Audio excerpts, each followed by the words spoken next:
Bonjour, nous allons voir aujourd'hui des applications de formules des dérivés et principalement ici la formule 3 de votre synthèse qui est la formule la plus utilisée.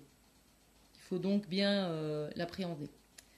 Alors, si par exemple je veux calculer la dérivée de x5, d'après la formule, ça veut dire que l'exposant va se retrouver devant, donc ici je vais avoir 5 fois x. Et puis alors, je vais avoir l'exposant qui sera diminué d'une unité. Donc le 5 va devenir 4. Donc la dérivée de x5, c'est 5x4. On peut faire aussi des dérivés des dérivés qui ont l'air d'être moins proches de ceci. Par exemple, si j'ai racine cinquième de x7 à dériver. Je n'ai pas dans mes formules de dérivée de racine cinquième. Je n'ai juste que la dérivée de racine carrée. Mais par contre, je peux écrire des racines carrées sous forme d'exposants. Je vais donc avoir un exposant fractionnaire. Alors rappelez-vous, quand on a racine cinquième de x7, ça fait x exposant 7 cinquièmes. On me demande donc de dériver x exposant 7 cinquièmes. Je vais utiliser la formule du dessus. Donc, je vais avoir 7 cinquièmes fois x exposant 7 cinquièmes moins une unité. Ce qui va me faire 7 cinquièmes fois x exposant.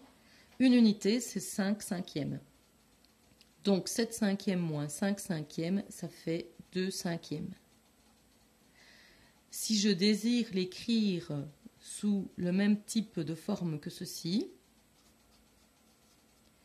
j'ai donc le 5 qui est au dénominateur de l'exposant, donc ça veut dire que j'ai une racine cinquième de x au carré. Autre chose que nous pouvons aussi faire avec ce genre de formule, si j'ai 1 sur racine cubique de x à dériver, j'ai bien une formule pour la dérivée de 1 sur x, mais je n'ai pas de formule pour la racine cubique de x. Donc je peux l'écrire ceci autrement, de nouveau grâce aux exposants fractionnaires. Alors, ça va me faire x. Le x est au dénominateur, donc rappelez-vous, il faut avoir un exposant négatif pour que ce soit au dénominateur.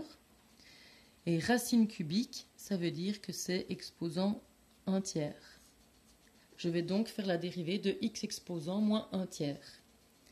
Ce qui va me donner, je descends en quelque sorte le n.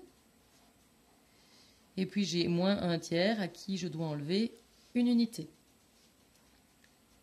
Tout ceci va me faire moins 1 tiers fois x exposant moins 1 tiers moins 3 tiers. Ça me fait moins 4 tiers. Et si je veux réécrire ceci sous une forme semblable à ceci, je vais avoir moins 1. Le moins à l'exposant prouve que ça va être au dénominateur. Le 3 au dénominateur de l'exposant me dit que ça va être racine cubique. Et le 4 qui est au numérateur est l'exposant de x.